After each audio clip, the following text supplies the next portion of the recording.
Este é o Me Poupe 89, hoje um programa muito levinho. Estamos falando o quê? De amor, de paixão, de tesão, de dinheiro. Aquele assunto que você joga pra debaixo do tapete, jogou o ano inteiro, mas chegou o quê? Uma das minhas autoras prediletas, assim, mais recentes, eu descobri essa mulher faz muito pouco tempo e já fiquei perdidamente apaixonada, seja lá o que isso signifique.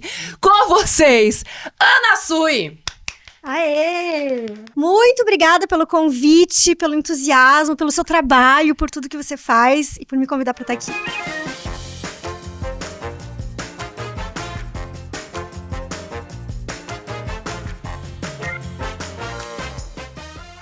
Gente, a Ana Sui é psicanalista, ela fala sobre relacionamentos, como é que a gente lida com as nossas relações amorosas, autora de um livro que se você não leu, precisa ler, A Gente Mira no Amor e Acerta na Solidão. Então, a pergunta que eu já quero deixar para você é, qual é a relação entre as nossas relações amorosas, e não precisa necessariamente ser entre parceiro e parceira, ou parceiros amorosos, né, seja lá qual for o tipo de relação, e o dinheiro no dia de hoje? Um pensamento que me ocorre de primeira, escutando essa pergunta, é que o dinheiro, para diferentes pessoas e de diferentes formas, ele tem a função de juntar e de separar. Porque o dinheiro, ele nos junta, né? Ele nos liga, ele nos coloca numa posição de dependência, para além de conectar até, né?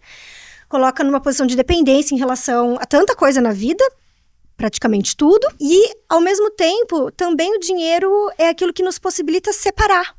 Porque aquilo que a gente não paga com dinheiro, a gente paga de outro jeito, né? Então, às vezes, pagar com dinheiro é o jeito mais barato de pagar alguma coisa. E quando a gente não paga com dinheiro, a gente tá pagando com o quê? Com a alma. E dói mais, né?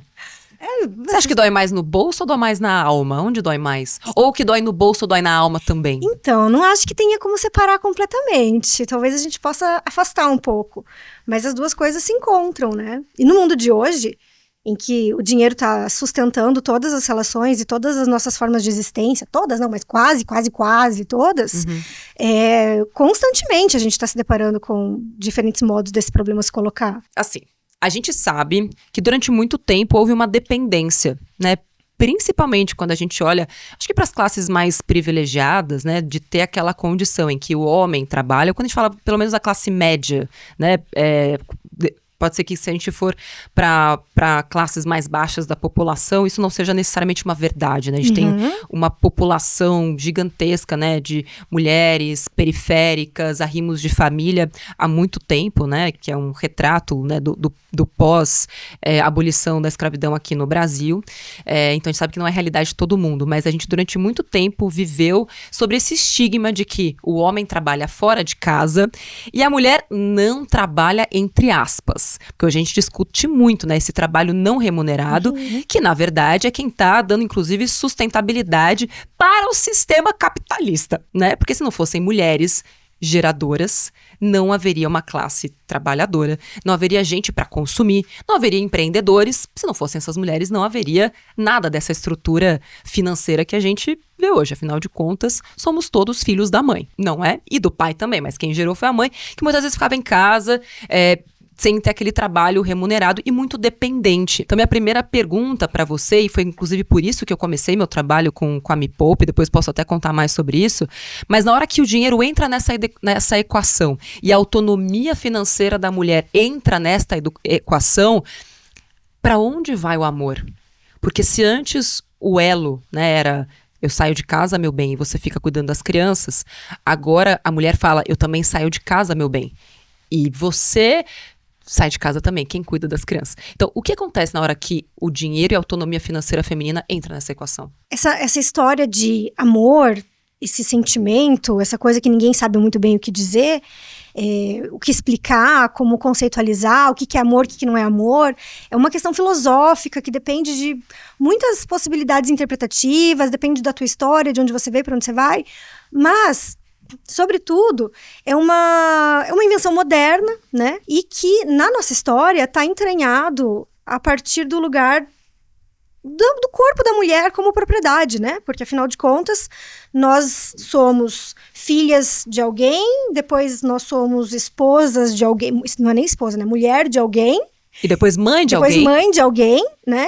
E quando que a gente é da gente mesmo? E uma forma de sustentar esse ser algo de alguém é através de uma certa dependência, uma dependência econômica, uma dependência financeira. Os casamentos, eles surgiram justamente para que esses homens pudessem prosperar, né? Então, troca-se mulheres junta-se famílias, né, abastadas, porque aí eu aumento a minha prosperidade, exatamente, né? É como se fosse um negócio, faz uma fusão, não é bem um casamento. A gente vê muitas fusões acontecendo, né? Uma empresa que compra outra, adquire a outra, collab. E aí aumenta o valuation. Então, os casamentos surgiram como forma de aumentar o valuation das famílias. Isso mesmo. Super interessante. E aí, depois disso, a gente teve essa ideia quase delirante de fazer juntar amor junto com o casamento e achar que tudo ia se resolver a partir daí. Amor, casamento, maternidade, realização profissional, amizade, sei lá o quê. E uma série de coisas, pelos momentos históricos, puderam ser sustentados com suas limitações, só que cada vez mais rapidamente, as coisas têm mudado no mundo. Então, acho que a gente, em pouco tempo, no sentido de um curto espaço de tempo, muita coisa mudou. E agora não tem como a gente não se haver com essa questão. Que é, o que mesmo é o amor? Como é que o dinheiro se transformou, ou se você já viu isso, inclusive em consultório, numa ferramenta de controle? Puxa, eu acho que a ferramenta de controle entra ainda antes, né? Porque existem estudos que vão apontar, inclusive, que quando a propriedade privada entra, a monogamia chega, né? Porque, afinal de contas, se as mulheres transavam com muitos homens e ninguém sabia de quem era o filho, então a única forma que eu tenho de garantir que o filho é meu é de que esta mulher seja minha, né? De que haja uma exclusividade. Então, o controle já está posto aí. Agora, o dinheiro talvez seja uma forma simbólica da gente colocar uma outra coisa que não seja diretamente o corpo, mas que tenha uma intermediação aí de controle, talvez, né? E aí, acho que por aí entra uma certa ideia que a gente tem de complementar na relação amorosa, né? Então, eu e o outro nos complementamos, ou seja, eu tenho alguma coisa, o outro tem uma outra coisa que me falta, a tal da metade da laranja, né? Uhum. Alguma coisa se complementa aí nesse encontro, e aí a gente se completa, e porque a gente se completa, a gente também se depende, porque afinal de contas, eu sou um pedaço do outro, o outro é um pedaço meu, né? Então, acho que isso por si só sustenta muitas formas de controle. Agora, o que eu acho muito esquisito, e eu debato muito isso com as minhas alunas, com os seguidores, é que o dinheiro é um grande tabu. Ele, como você falou no começo, né, ele está em todas as relações. Se a gente pode conversar, é porque a gente teve dinheiro para comprar um smartphone. Se a gente sai para jantar, é porque tem dinheiro para pagar aquele jantar. Agora, na sua visão, inclusive em consultório também, por que é tão difícil para os casais, principalmente, falarem sobre dinheiro? Por que existe esse véu que parece encobrir o dinheiro nas relações? Parece que é um negócio broxante ou secante. Se eu falar de dinheiro vai acabar o tesão, assim. De onde vem isso? Porque dinheiro me dá tesão, pra falar a verdade. Eu sei que eu sou um ponto fora da curva, assim, sabe? Não é a pessoa ter dinheiro, não, o assunto dinheiro. Eu acho muito interessante, eu quero conhecer a outra pessoa. É um bom jeito de você conhecer a outra pessoa. Eu falo, se eu vou ficar com um cara, eu quero ver o score dele. Você não precisa ser rico, mas tem que ser um bom pagador. Isso diz bastante sobre a índole da pessoa. Mas e por que é o tabu? A teoria do Freud é a teoria da sexualidade, ele faz toda a psicanálise a partir disso, né? E ele vai colocar dois pontos muito delicados para nós, sexo e dinheiro. Então, o sexo, tal como o dinheiro, são coisas que geralmente o ser humano mente. Se inibe, se envergonha, tem dificuldade de falar. Tanto cada um na sua própria vida, quanto em relacionamentos também, né? É um assunto de intimidade aí. E a teoria freudiana, e aí vale fazer um recorte, né? De que Freud ali, né? 1900.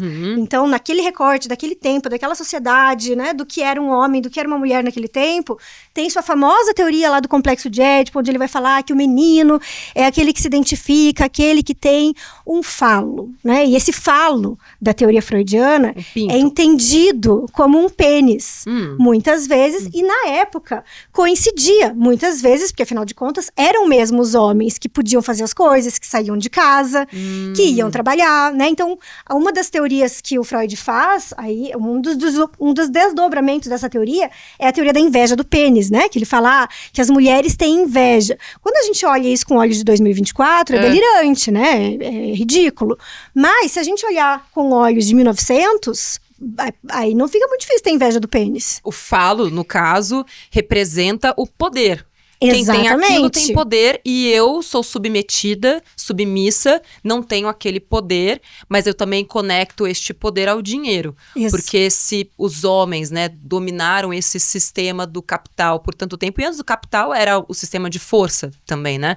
Ou as terras, as posses e assim por diante. Então, eu me submeto a alguém que tem, de fato, o poder. E aí, isso me geraria inveja. E por isso virou um tabu? E aí, nesse sentido, o Freud vai apontar. Porque, primeiro, a primeira forma de presença fálica seria o pênis. E depois, há substitutos, né? Então, o dinheiro é um dos substitutos fálicos. Por isso que pega no campo da sexualidade, de alguma maneira. E aí, para alguns, pode até dar tesão.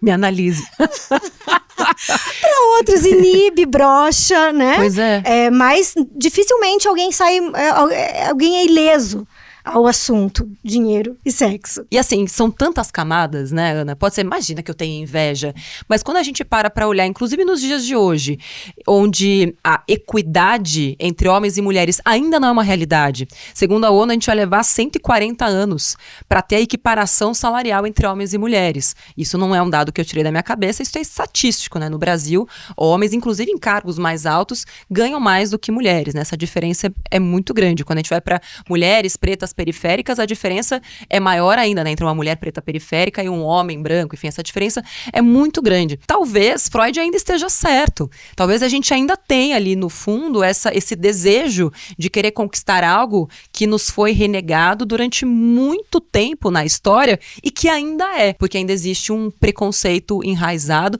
inclusive pela questão do corpo, porque o corpo feminino é o que gera. E quando a gente olha, né, pro mundo de hoje, que eu preciso gerar receita, lucro, produtividade, uma mulher gestante se afasta do trabalho. Ela é um custo, né? Não é à toa que a gente ainda tem batalhas hoje para garantir que homens e mulheres tenham pelo menos períodos parecidos, né, de afastamento do trabalho. Pra você ter uma noção, no Brasil, o homem se afasta 5 dias. 5 dias é o que a lei garante. Sim. E a mulher são no mínimo 4 meses. Então é muito comum ainda hoje você ver empresas perguntarem: você tem vontade de ser mãe? Já olha para a pessoa naquela fase ali, né, reprodutiva, ali, né, o útero bombando, já olha, custo. Melhor eu colocar um homem. Relações abusivas. Qual é o papel do dinheiro e suas consequências nisso tudo? Acho que aí você chegou na centralidade, na raiz da questão do controle. Dificilmente a gente possa considerar que uma relação amorosa pode existir de uma maneira saudável sem uma parcela de liberdade. E se a gente coloca o dinheiro como uma forma de dependência, bandeira vermelha. O risco aumenta. Não significa que se você é dependente financeiramente de alguém, você está numa relação abusiva. Não. Mas quando você está numa relação onde você é dependente financeiramente, a sua capacidade de escapar diminui. É isso? Eu não acredito em relações amorosas que possam ser muito sustentáveis se você não tem condições de ir embora. E não é porque você tem que ir embora, mas você saber que você pode ir embora é a única garantia que te faz... Garantia não, o único indicativo que te faz poder apostar que você tá porque você quer e não porque você precisa. Acho que você criou alguns duplex na mente das nossas ouvintes e dos nossos ouvintes. Porque, de fato, você já viu isso de perto? Às vezes, assim, pode ser que a gente se engane para não pensar ou não sentir que a gente depende e que só está naquele relacionamento porque precisa do dinheiro? É muito comum as pessoas se autossabotarem ou se enganarem. Não, eu gosto dele de verdade, não é pelo dinheiro, não? Muito comum. Porque essa história é que nem você... Eu estava escutando outro dia você, numa entrevista, falar que quando foi estudar sobre finanças, viu que não era finanças, era uma questão comportamental, né? Então é uma questão que, em termos psicanalíticos, a gente fala que tem a ver com gozo e com desejo. Então, racionalmente, a gente sabe o que precisa fazer na vida. Por que a gente não faz aquilo que a gente sabe que precisa fazer? E é óbvio, que nem qualquer coisa que a gente queira fazer na vida, hoje em dia, com tanto de informação que a gente tem, rapidamente, a gente já encontrou tudo que precisa fazer, colocou uma rota e é isso. Mas tem alguma coisa em nós que faz com que isso, por mais evidente que seja, não seja evidente. E depois, quando se torna, a gente acha óbvio, vai falar, mas por que ninguém me avisou? Todo mundo avisou. Então, a gente precisa do depois para entender um pouco do que é o antes. Eu queria muito debater essa questão também do gênero. Normalmente, essa relação de abuso, né, o do abusador e do abusado, enfim, que a gente não sabe quais são os limites entre isso, se dá entre o abusador sendo um homem e a abusada sendo uma mulher. Mas de que maneira esses papéis sociais, que foram sendo enraizados ao longo de séculos, também fazem essa visão meio míope da realidade.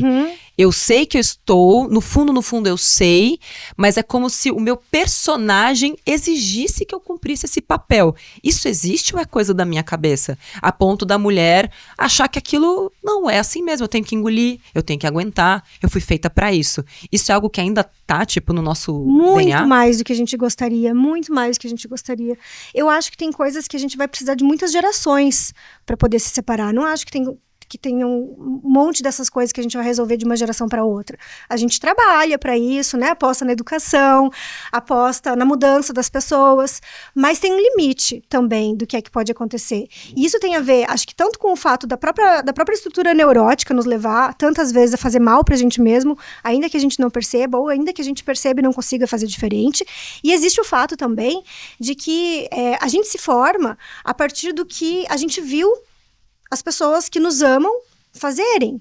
Mais do que aquilo que elas nos falaram, mas aquilo que elas fazem. E isso vai fazer a gente formar a ideia de quem nós somos, a ideia do que é uma mulher, a ideia do que é um homem, a ideia do que é um casamento, a ideia do que é uma vida, de informações inconscientes que são muito potentes, muito potentes. Elas se atravessam na nossa frente. Muitas vezes a gente acha que a gente está decidindo alguma coisa conscientemente sobre a nossa vida e só depois a gente entende que não fui bem eu, no sentido consciente, que decidi, mas foram as circunstâncias, foram a minha história, foi o que eu pude fazer com aquilo que fizeram comigo, que me levaram a fazer uma determinada coisa. E isso vai levar a uma série de construções amorosas que são muito desastrosas. E a se enroscar, né? E aí, muitas vezes, a pessoa sai de um certo relacionamento que é desastroso e ela entra em outro. E ela entra em outro, né? Então, ou seja, não é só, que já não é pouca coisa, sair de um relacionamento difícil, como muitas vezes acontece, mas é que o sujeito possa renunciar a alguma coisa que ele pensou que era muito inegociável para ele. Me dá um exemplo. Do tipo, tem N exemplos, né, de mulheres que, especialmente mulheres, né, vou localizar aqui, quase sempre disso que se trata, né, de mulheres que elas entram num ciclo de relacionamentos em que elas são muito maltratadas, elas são muito malditas e algo nelas faz com que elas fiquem, porque algo nelas acha que é aquilo mesmo. Entendi. Ele me chama de vagabunda, mas eu olhei mesmo. Mas eu... E às vezes é uma pequena parcela dela, não é que ela... porque assim, às vezes a gente entra em formas de ciúmes, né?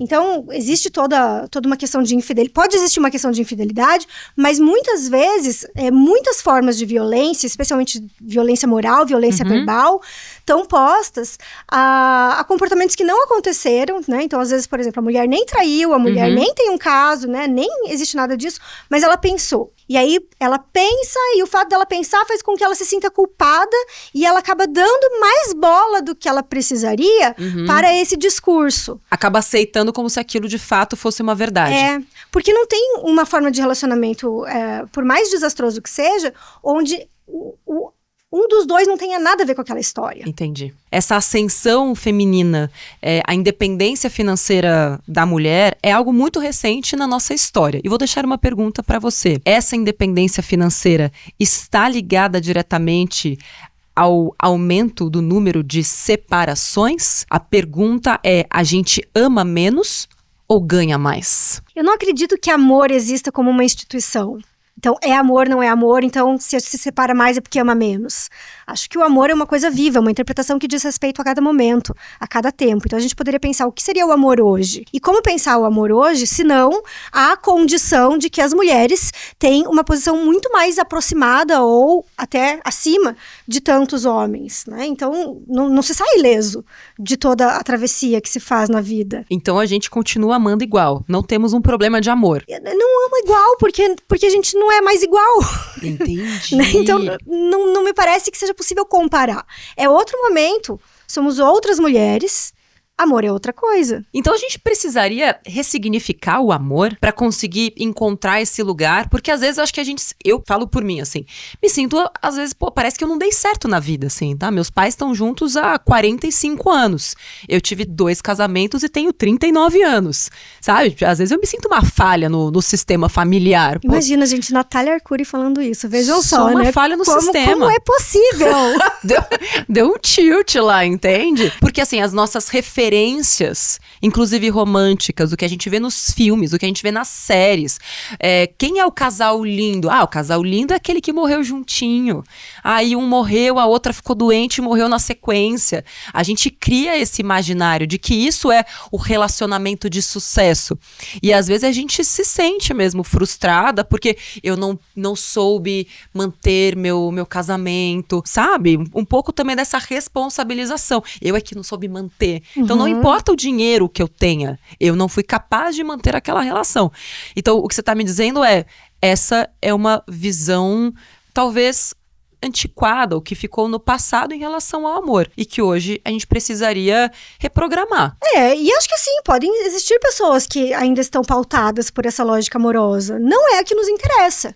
Não quer dizer que não seja amor, mas não quer dizer que todo mundo vai caber dentro desse mesmo padrão, Sim. digamos, né? A meu ver, o amor é irmãozinho do luto. Então, é só a condição da gente poder perder o ideal daquilo que a gente tinha, do que era o amor, que geralmente é um ideal infantil, daquela criança que achava que existia alguém completo no mundo, ou um casal completo no mundo, e eles iam dominar o mundo, e aquilo ia ser maior do que toda a vida. É só a condição da gente poder perder essa fantasia de que a gente pode encontrar, paradoxalmente, alguma coisa que tenha a ver com amor. Uau! Antes da gente encerrar, quero muito que os nossos ouvintes fiquem com alguma palavra de conforto. Tem alguma maneira da gente falar sobre dinheiro e tocar nesse assunto que é um tabu sem gerar um estresse na relação? Ou o jeito é encarar o estresse mesmo e tá com medo, vai com medo mesmo, porque jogar pra debaixo do tapete é pior? Essa perspectiva da solidão, ela é boa no sentido de que boa parte dos nossos problemas de relacionamento vem do fato de que a gente acha que a pessoa devia saber uma coisa que ela provavelmente não sabe. E aí a gente age na relação com ela, exigindo dela que ela saiba daquilo que eu não disse. Então, é uma questão meio básica. A gente poder falar do nosso desconforto e a gente poder assumir nossos limites. Porque alguém que veio de uma família onde o homem é o grande provedor, né? A mulher não tinha nenhum acesso. E aí depois ela replica alguma coisa nisso. E alguma coisa funciona também e traz uma certa alegria, as coisas fluem bem. Não necessariamente ela precisa ficar tomada por um imperativo de que, não, mas hoje em dia as mulheres são assim, tem que fazer assim, assim, assado. Porque eu acho que quanto mais a gente tenta encaixar todo mundo na mesma forma, pior fica. Então, é clichê, mas é aquela história do depende do caso, do cada história é uma história, cada 2 histórias são 2 histórias, né? Então, tem que ver sempre com o caso a caso. Mas eu acho que um bom norteador você tá bem? Né? Você tá bem, amiga? Tá bem com isso? Isso te faz feliz de alguma maneira? Tá valendo a pena isso? Sim. E se não tá valendo a pena, então você não vai ter outra opção se não colocar o estresse em jogo, porque não é uma questão de fazer o estresse aparecer ou não, ele está lá. É uma questão de olhar pra isso que tá posto ou deixar isso ficar mofando embaixo do tapete, ganhando vida própria. Então assim, se tá bom pra você, beleza, tá tudo certo. Agora, se é algo que te incomoda não poder falar sobre isso, então tá na hora de falar e aceitar o que vai vir do outro lado. Sim. Muito obrigada, viu? Muito obrigada pelo convite, pela conversa, pelo espaço. Prazerzão. Essa foi Ana Sui. Quem quiser te acompanhar, te seguir, aonde vai lá no Instagram? Ana_Sui, SUY. SUY.